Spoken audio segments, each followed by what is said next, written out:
Hi, I'm Leslie Thomas. I am an estate planning attorney and partner with the law firm of Thomas Walters Estate Planning. And I wanted to talk with you today about some of the secret ways that you can protect what you've worked your entire life for in the event that you have to go into the nursing home. Nursing home poverty is really becoming an epidemic in the United States, with more and more people going into the nursing home and losing absolutely everything that they have worked their entire lives for to nursing home expenses. Now, I've been doing this for a very long time, and in all the years I have been doing this, I have never once had anybody come into my office and say, "Hey, Leslie, we are really looking forward to living in a nursing home." Nobody wants to live in a nursing home. Nobody thinks that they're going to be the person that lives in the nursing home. But the fact of the matter is, nursing homes are crowded. And for some of us, at some point, we may require skilled care, perhaps in a long-term care facility.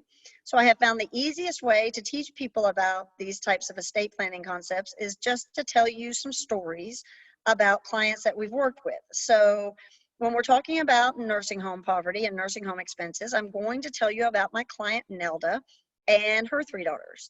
So Nelda came to see me about 6 years ago. And when she came in, I asked her the same thing I'll probably ask any of you the first time we sit down. And that is, what is it that prompted you to want to come in here and have a conversation about protecting what you have, making sure it stays in your family? And when I asked Nelda that, she didn't miss a beat. She said, "Leslie, that is easy." She said, "My husband, he died early in our marriage. I work sometimes 2 jobs to provide for my 3 girls, but I'm a saver. I've always saved everything that I've worked for." She said, "But I am 71 years old. I have some arthritis. It is not going to get any better." She said, "I don't like nursing homes. I don't want to go live in a nursing home, but I also don't ever want to be a burden on any of my 3 girls. I do not want them to have to take care of me." She said her neighbor across the street, she said 2.5 years earlier, he went into the nursing home and they have lost their entire life savings. And she said last time she spoke with him, they said they were about to lose their home. She said, "Leslie, all I want to know is what can I do to simply keep what I have?" She said, "I have my house, it's paid for, it's probably worth $350,000. And then I've got all these different financial things that I've accumulated over the years. I've got some stocks and savings and CDs. Add all that up, it's probably worth $450,000. She said, "But I am getting really worried that if I do have to go to the nursing home, I will lose all of that before I even pass away." And she said, "It would mean so much to me." And she said, "It would make a world of difference in the lives of my 3 girls. None of them are very well off. If when I pass away, they could receive everything that I've worked so hard to save for all of my life, what can I do?" So I sat down with Nelda, and she had one of her daughters there at the meeting, and I started to talk with her a little bit about the Texas long-term care Medicaid rules. I said, "Nelda, here are the rules. If in the future you have to go into the nursing home, you are going to have to spend that $450,000 of financial assets that you have accumulated. And depending on the nursing home, it could cost anywhere from $5,000 to $7,000 a month or even more. And you're going to have to spend everything you've got until you have less than $2,000 remaining. And once you spend it all down to $2,000, then Medicaid will step in. They'll start to pay for your nursing home. So now, Nelda, they are going to let you keep your home just in case you get better and you're well enough to return home. But Nelda, when you die, Medicaid will have a lien on your home. So when you die, the state of Texas will force your daughters to sell your house to reimburse them for whatever they spent on you while you were in the nursing home covered by Medicaid." She said, "Oh my gosh, that is exactly what is happening to my neighbors. What can I do?" So I started to talk to Nelda about a type of trust that we could create, that if we did it at the right time and in the right way, she could avoid losing anything to the nursing home. So Nelda, we call this a Medicaid Asset Protection Trust. I said, "Nelda, this is how this one works." I said, "We're going to set up a trust for you. We are going to retitle your assets into the name of the trust. Said you will be the trustee of your own trust. You will be in complete control of all of these assets for the rest of your life. So if you want to sell your house and buy another one, you can go do it all by yourself. If you want to move CDs from one bank to another because you found a better interest rate, go right ahead. You will remain in complete control of all the assets for the rest of your life. You're not losing any control.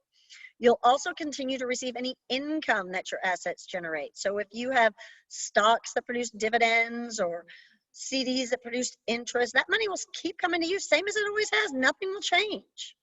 I said, Nelda, there is one restriction we have to place on you in order to protect all of your assets from the nursing home.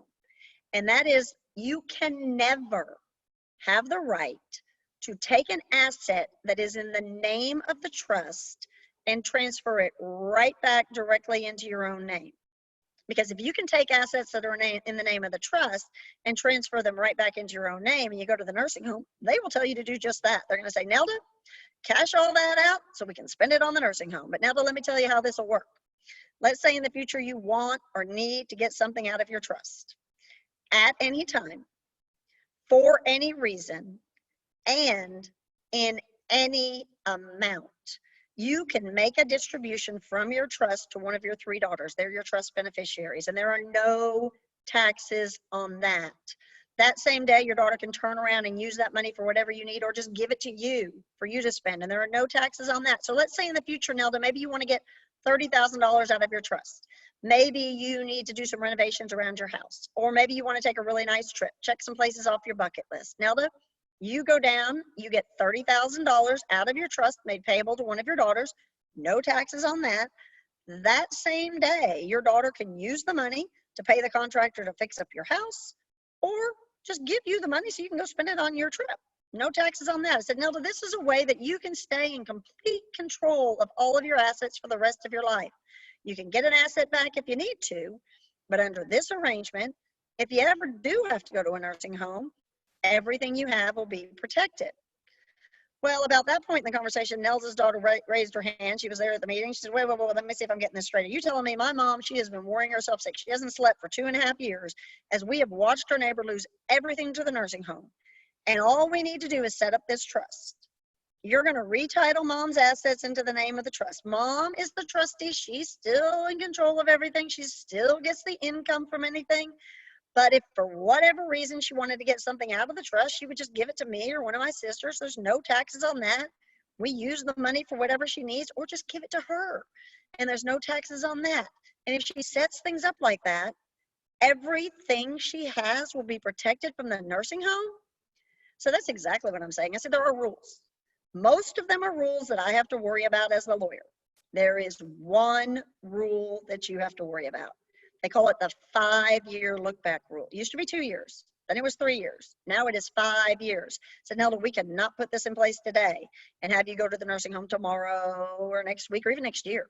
We have got to put this in place today. And you have got to stay out of the nursing home for at least 5 years in order to protect everything.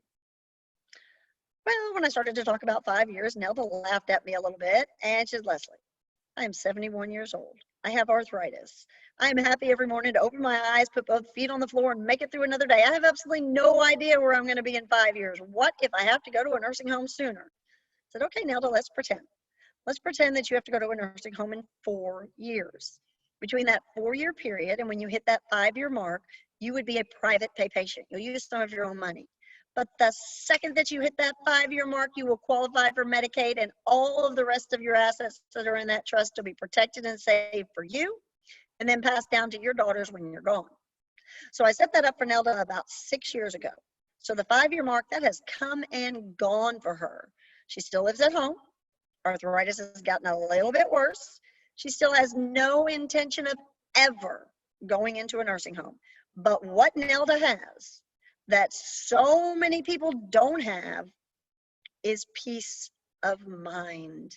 Nelda knows that if something happens to her today and she has to go to the nursing home tomorrow, she will qualify for Medicaid on day 1.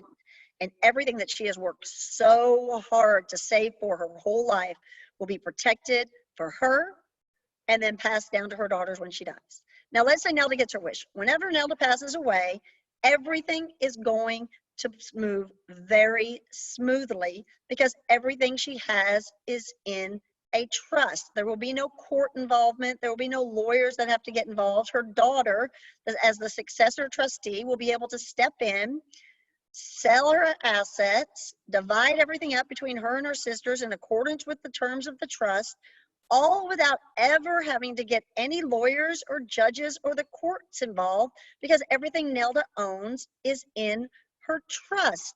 So this Medicaid Asset Protection Trust helps your family avoid the court probate process. The court probate process is a legal proceeding that is required if whenever you pass away, all you have in place is a will or you don't have anything at all in place. The average Texas probate takes about 9 months and costs between $10,000 and $15,000. By putting this trust in place, you are doing all of the pre-planning, you are avoiding all of that stress, all of that headache for your family, and making things simple as possible for them when you are gone. So this Medicaid Asset Protection Trust, it avoids probate, it makes things simple for your family, and protects your assets in case you have to go into a nursing home. If you would like to learn more about this Medicaid Asset Protection Trust, just give us a call at 817-258-5908. We offer complimentary consultations. We can do those either in person. We are considered an essential service even during these stay-at-home orders, or we can do it during a virtual chat or a telephone conversation, whatever you are more comfortable with. We'll go over all of the details of this trust, look at all of your assets, look at your income. We'll lay out the exact financial obligations necessary to put this in place. We do everything on a flat fee, so there are never any surprises. You never feel nickel and dime. We charge you one flat fee up front, and you get your entire estate plan put in place, and you never have to worry about another expense for your estate planning documents down the road. So if 5 years from now or 10 years from now, there's been a change in your family structure, a death or divorce, grandkids born, or there's been a change in the law, you don't ever have to worry about that. I don't charge for phone calls or emails or making sure your estate planning documents stay up to date and current. We just lay it out up front and work with you and your loved ones to make sure your estate is going to pass smoothly and is going to be protected in case you have to go to the nursing home. Again, I'm Leslie Thomas. I'm a Texas estate planning attorney with the law firm of Thomas Walters Estate Planning. Our phone number is 817-258-5908, and we'd love to talk with you about how you can protect your assets in case you do have to go into a nursing home. Thank you.